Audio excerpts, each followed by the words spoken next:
देश के कई हिस्सों में जमकर बारिश हो रही है। सुबह से ही दिल्ली नोएडा में मध्य बारिश का सिलसिला लगातार जारी है। मौसम विभाग के मुताबिक वीकेंड से बारिश का दौर खत्म हो सकता है। इसके अलावा उत्तर प्रदेश, मध्य प्रदेश, उत्तराखंड, हिमाचल प्रदेश, पंजाब और साथ ही हरियाणा, बिहार, राजस्थान, झारखंड में भारी बारिश बनी हुई है। वहीं मध्य प्रदेश में लगातार हो रही बारिश से प्रदेश की नदी नाले उफान पर हैं। ग्वालियर चंबल संभाग में भी भारी बारिश के बाद लोगों का जनजीवन अस्त व्यस्त है। सरकार की ओर से राहत और बचाव कार्य चलाया जा रहा है। इस बीच केंद्रीय मंत्री ज्योतिरादित्य सिंधिया के राज्य के कई जिलों में भारी बारिश से चिंता नजर आई है। बता दें कि उन्होंने इस विपदा पर लोगों की सुरक्षा का भरोसा दिया है। बीजेपी नेता और केंद्रीय मंत्री सिंधिया ने लोगों को संदेश देते हुए कहा कि वर्तमान में मौसम में बदलाव के आधार पर, अतिवृष्टि के आधार पर बहुत सारे कष्ट हमारे समूचे संभाग में उत्पन्न हो रहे हैं। नदियां और साथ ही नाले उफान पर हैं, तालाब भरी हुई है। इस समय में आम जनता को संकट का सामना करना पड़ रहा है। इसका जल्द ही निस्तारण किया जाएगा। वर्तमान में मौसम में बदलाव के आधार पर, अतिवृष्टि के आधार पर बहुत सारा कष्ट हमारे समूचे संभाग में उत्पन्न हो रहा है।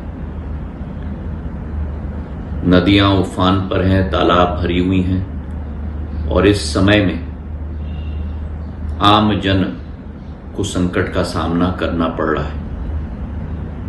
इस प्राकृतिक विपदा के वातावरण में मैं ग्वालियर चंबल संभाग के समस्त वासियों को आश्वस्त करना चाहता हूं कि प्रधानमंत्री नरेंद्र मोदी जी, हमारे मुख्यमंत्री मोहन यादव जी, भाजपा की डबल इंजन की सरकार, एक एक कार्यकर्ता आप सब के साथ में खड़ा है। पेरिस पैरालंपिक 2024 भारत के लिए काफी खास रहा है। इसमें भारत ने 7 गोल्ड, 9 सिल्वर और 13 ब्रॉन्ज समेत कुल 19 मेडल अपने नाम किए हैं। बता दें, जो अभी तक का सबसे बेस्ट प्रदर्शन है। भारत के नाम रोशन करके देश लौटे इन खिलाड़ियों से पीएम मोदी ने खास मुलाकात की। प्रधानमंत्री नरेंद्र मोदी ने ओलंपिक में मेडल जीतने वाले खिलाड़ियों के साथ बातचीत की और बधाई भी दी। इस दौरान उन्होंने जैवलिन थ्रो में गोल्ड मेडल जीतने वाले नवदीप सिंह के लिए ऐसा कुछ किया जो अब काफी जमकर सोशल मीडिया पर वायरल हो रहा है। पीएम मोदी और नवदीप सिंह की मुलाकात का एक वीडियो सोशल मीडिया पर काफी वायरल हो रहा है। छोटे कद के नवदीप सिंह ने F41 कैटेगरी में गोल्ड मेडल जीता है और वो पीएम मोदी के लिए एक कैप लेकर आए थे। वह खुद पीएम मोदी को कैप पहनाना चाहते थे। ऐसे में पीएम मोदी उनकी इच्छा पूरी करने के लिए जमीन पर बैठ गए और फिर नवदीप ने उन्हें कैप पहनाई।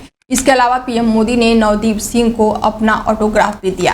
उत्तर प्रदेश की सियासत में अब लड़ाई आर पार की हो गई है। समाजवादी पार्टी के राष्ट्रीय अध्यक्ष अखिलेश यादव ने सीधे उत्तर प्रदेश के मुख्यमंत्री योगी आदित्यनाथ पर हमला बोला है।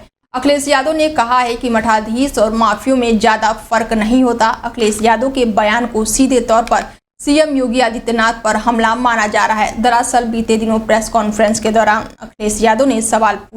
अखिलेश यादव से सवाल पूछा गया कि सीएम योगी यह कहते हैं कि जब भी उत्तर प्रदेश में माफियों के खिलाफ कार्रवाई होती है तो सपा और अखिलेश यादव उसमें जाति ढूंढने लगते हैं। इसी सवाल के जवाब में अखिलेश यादव ने कहा कि माफिया और मठाधीश में कोई ज्यादा फर्क नहीं होता है। इस दौरान अखिलेश यादव ने बड़ा बयान दे दिया है।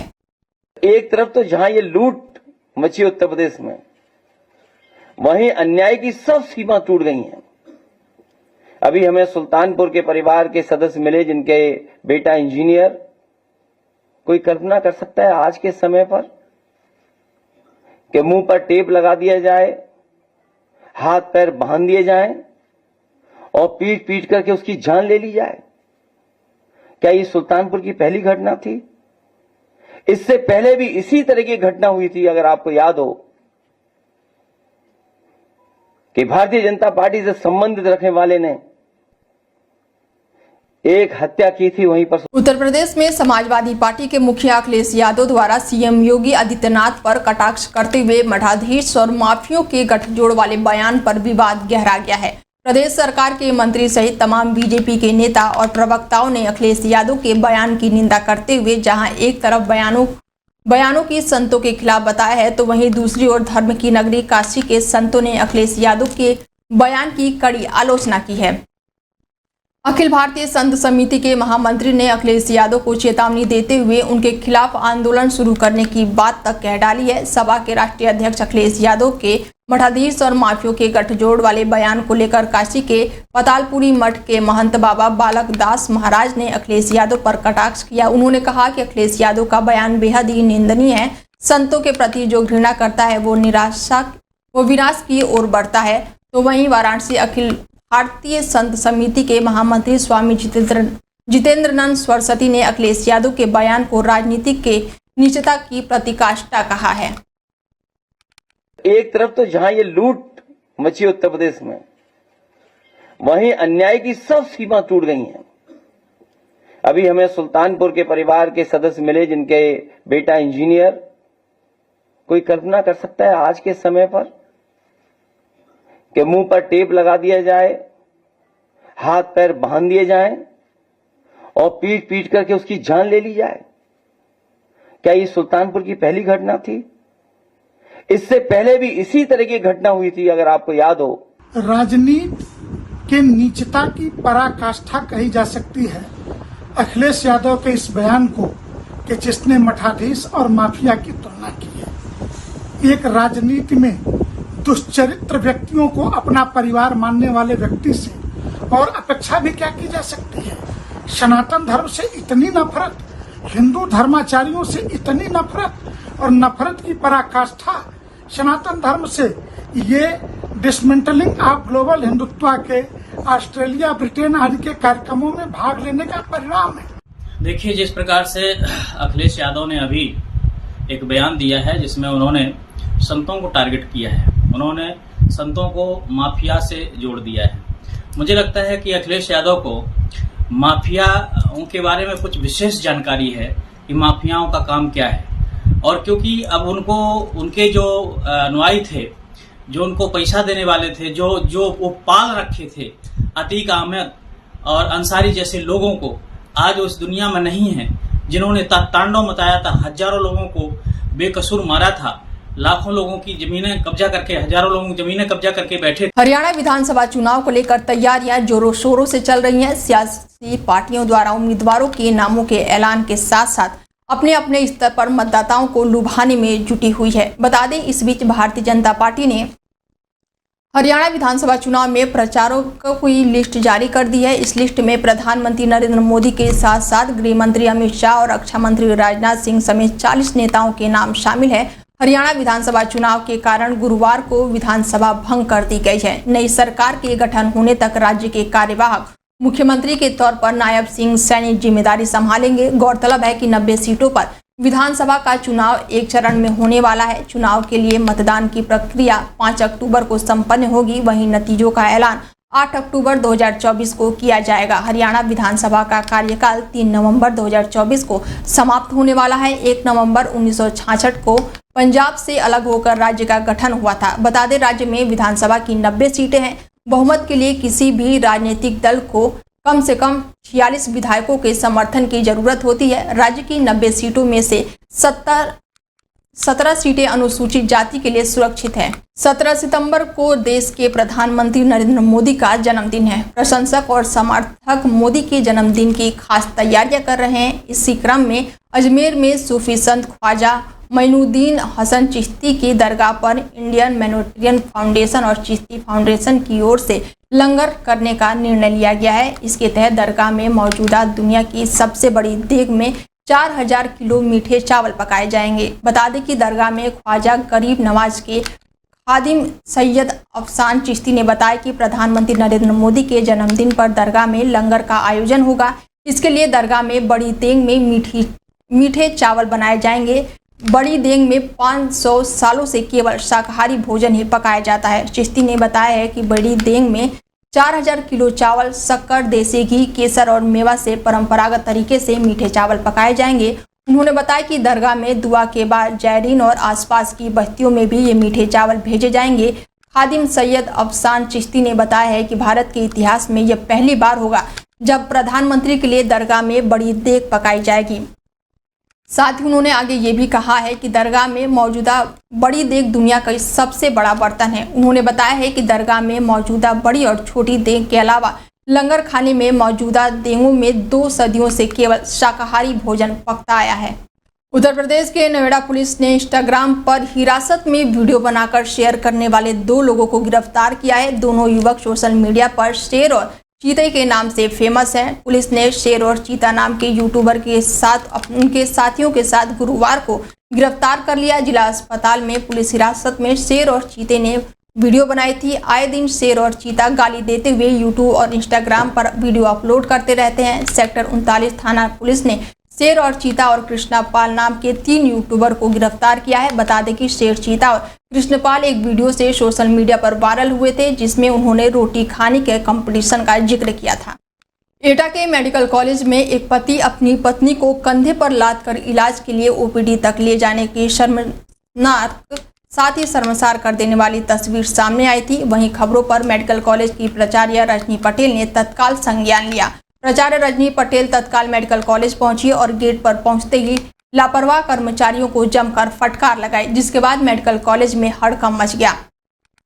मेडिकल कॉलेज की प्राचार्य रजनी पटेल ने मेडिकल कॉलेज पहुंचकर मेन गेट पर रखी व्हीलचेयर और स्ट्रेचर देखकर ऑपरेटर को फटकार लगाई और बोली, आखिर कहाँ थे कर्मचारी, तीमारदार पति को क्यों नहीं मिला स्ट्रेचर या व्हीलचेयर। वहीं मेडिकल कॉलेज पहुंचकर डॉक्टरों के चैम्बर और महिला बोर्ड में पहुंचकर वहां का निरीक्षण भी किया। मामला यही है कि वो आए थे और काफ़ी दिखा के आए, उनको यहाँ पे पूरा एडवाइस करके एडमिट किया गया और सारा इलाज किया गया। सेटिस्फाई होके वो गए थे यहाँ से, और लेकिन नीचे जाकर जो थे वो अपनी जो व्हीकल था, एम्बुलेंस भी आ गई थी, उसमें बिठाने के लिए उन्होंने गोदी से उठाकर उसमें लिटाने के लिए लेके गए थे। जब वार्ड बॉय भी थे, सभी लोग साथ में थे। ये मामला था पूरा। इसमें आपने जांच सेटअप कर दिया है? जी, इसमें पूरी जांच सेटअप है, और जैसे तस्वीरें वायरल हो रही हैं, तस्वीरों के 2 पहलू होते हैं। उनकी गहनता से जांच कर अगर कोई दोषी पाया जाता है और कोई भी लिप्त पाया जाता है, उसके खिलाफ सख्त। पिछले 2 दिनों से लगातार हो रही मूसलाधार बारिश से शहर और गांव पानी पानी हो गया है। निचले इलाकों में जलभराव की गंभीर समस्या पैदा हो गई है, जिससे जनजीवन बुरी तरह से प्रभावित हुआ है। किसानों के लिए यह बारिश परेशानी का सबब बन गई है, क्योंकि खेतों में खड़ी धान और बाजरे की फसल जमीन पर बिछ गई है। बता दें कि किसानों के मुताबिक अब तक करीब 20% फसल बर्बाद हो चुकी है, और अगर बारिश यूं ही जारी रही तो नुकसान और भी बढ़ सकता है। 24 घंटे से जिले भर में बरसात की खबर है। बरसात से जहां जनजीवन प्रभावित हुआ है, वहीं धान के किसानों को बरसात बड़ा ही नुकसान पहुंचा रहा है। बता दें कि बरसात के साथ साथ चली तेज हवाओं से खेत में खड़ी धान की फसल खेत में ही बिछ गई है। प्रभावित किसानों ने शासन से फसल नुकसान का आकलन कर मुआवजा देने की मांग की है। बता दें कि लगातार हो रही बारिश ने न सिर्फ शहरवासियों को परेशान किया है, बल्कि गांव के किसानों का भी जीना दुश्वार कर दिया है। सारे सब गिर गए। कितने धान थे आप? 4 बीघा धान है साहब, और लोटे पड़े हैं। क्या चाहते हैं सरकार से? ये सरकार से जो कहना चाहते हैं, मतलब कुछ हमें सोचे, मुआवजा फावजा। देखिए, जिस तरह से बारिश हो रही है, किसानों को काफ़ी नुकसान है। उनकी धान की फसल है वो ज़मीन पर गिर गई है, और अभी धान कच्चा है, तो इससे काफ़ी नुकसान होगा। और जो मौसम विभाग बता रहा है, आने वाले दिन और भी बारिश होगी, हवाएं चलेंगी, तो और ज़्यादा नुकसान होगा। तो इसमें यही कहना है कि सरकार इस बात का ध्यान रखे, और अगर नुकसान होता है तो उसकी जांच करा करके उचित मुआवजा किसानों को देने का काम करे। यूपी के एटा में बारिश के चलते बीचों बीच गांव में बना मकान गिर गया। बता दें कि जर्जर अवस्था में 50 साल खड़ा एक मकान लगातार हो रही बारिश के कारण गिर गया है। घर के नीचे बनी चाय की दुकान चला रहा युवक बाल बाल बच गया। युवक बारिश की वजह से और साथ ही मकान गिरने से भारी नुकसान हुआ है। मकान गिरने से दहशत में लोग आ गए हैं। लोगों की वहां पर भारी भीड़ जुट गई है। गनीमत रही कि कोई भी जनहानि नहीं हुई है। पूरा मामला कोतवाली नगर क्षेत्र के नूनोमल चौराहे का बताया जा रहा है, जहां मकान गिरने की बड़ी खबर सामने आई है। मकान गिरने से लोग दहशत में आ गए हैं। बता दें कि जर्जर अवस्था में 50 साल पुराना खड़ा ये मकान था, जो बारिश के कारण गिर गया। आधार संशोधन को लेकर जनपद रामपुर के डाकघर में पूरी तरह से सिस्टम चौपट है। लोग काफी दूर से आने के बाद रात को ही डाकघर के गेट पर अपना नंबर लगाने के लिए बिस्तर बिछाकर लेट जाते हैं और सुबह को अपना नंबर आने का इंतजार करते हैं। इतना ही नहीं, धक्का मुक्की के कारण लोगों को डाकघर के चौकीदारों की लाठियां भी खानी पड़ती है। डाकघर में तैनात आधार संशोधन के कर्मचारियों द्वारा मात्र 40 फॉर्म ही लोगों को दिए जाते हैं और जबकि रातों से लंबी लाइनों में लगे कम से कम 200 से ज़्यादा लोगों को निराश होकर अपने घर वापस जाना पड़ता है। वहीं इस मामले में वहां पर लाइन में लगे लोगों से बातचीत की गई और उन्होंने बताया कि आधार संशोधन को लेकर पोस्ट ऑफिस में बुरा हाल है। 4-5 दिन बीत जाने के बाद भी हमारा नंबर नहीं आ पाता है। रात को ही आधार संशोधन कराने के लिए हम लोगों को डाकघर की गेट पर ही लेटना पड़ता है ताकि सुबह को नंबर हमारा जल्दी आ पाए, लेकिन ऐसा नहीं हो पाता है। मात्र 40 फॉर्म दिए जाते हैं जिसमें लोग सैकड़ों की संख्या में बीती रात से ही लाइन में लगकर अपने फॉर्म का इंतजार करते हैं और उन्हें डांट फटकार कर लोग भगा देते हैं। तो क्या हुआ, मिला फार्म वगैरह? फार्म नहीं मिला। किस टाइम पहुंचे? पूरी बात बताओ। 4 बजे 4 बजे दीनपुर गांव से आए। हाँ। पोस्टमैन का जिला रामपुर। यहाँ किस टाइम पहुंचे हो? 4 बजे। तो अभी कोई फार्म मिला? नहीं मिला कोई फार्म। ऐसा क्यों? भीड़ बहुत होती है यहाँ पर। रात से लोग आ जाते हैं 12 बजे से 1 बजे से। तो कुछ लोगों का कहना है कि 40 फार्म मिलते हैं बस। 40 मिलते हैं। अच्छा, तो तुम लोगों को क्यों नहीं मिला? भीड़ ज्यादा होने के कारण लोग ले लेते हैं। यहाँ आधार कार्ड बनवाने आए सर। तो क्या हुआ? कुछ नहीं, पति खत्म हो गए हमारे, तो उसका आधार कार्ड बनवाने आए हैं। अच्छा, यहाँ पर पोस्ट ऑफिस किस टाइम पहुंची है? ये पता नहीं है हमें ना। कितना टाइम हो गया तुम्हें यहाँ? भैया हम सुबह ही आ गए, चाय पानी पी के आ गए हैं। अभी 12 बजने वाले हैं, तो क्या हुआ? कुछ नहीं हुआ, साहब मने कर रहे हैं जी। अच्छा, फार्म वगैरह मिल गया तुम्हें? नहीं, अभी नहीं मिला है। 7 बजे से हो यहाँ पे, उसके बाद भी फार्म नहीं मिला है? ना, नहीं। क्यों? क्या पता, नहीं मिला है। आगरा से बड़ी खबर सामने आई है जहां महिला चोरों का आतंक लगातार जारी है। बता दें कि वी मार्ट में रंगे हाथों चोरी की वारदात को अंजाम देते हुए महिलाओं को लोगों ने पकड़ लिया। बता दें कि महिला चोरों ने कई लोगों को काटकर घायल भी कर दिया है। वहीं सूचना पर पहुंची पुलिस ने महिलाओं को पकड़ लिया है। थाना सदर स्थित वी मार्ट शॉपिंग मॉल का ये पूरा मामला बताया जा रहा है जहां आगरा में शातिर महिला चोरों का आतंक लगातार जारी है। वी मार्ट में रंगे हाथों ये वारदात को अंजाम दे रहे थे, जिसके बाद महिला चोरों ने कई लोगों को काटकर घायल भी कर दिया है। सूचना पर पहुंची पुलिस ने महिला चोरों को पकड़ लिया है। थाना सदर क्षेत्र के वी मार्ट शॉपिंग मॉल का ये पूरा मामला बताया जा रहा है।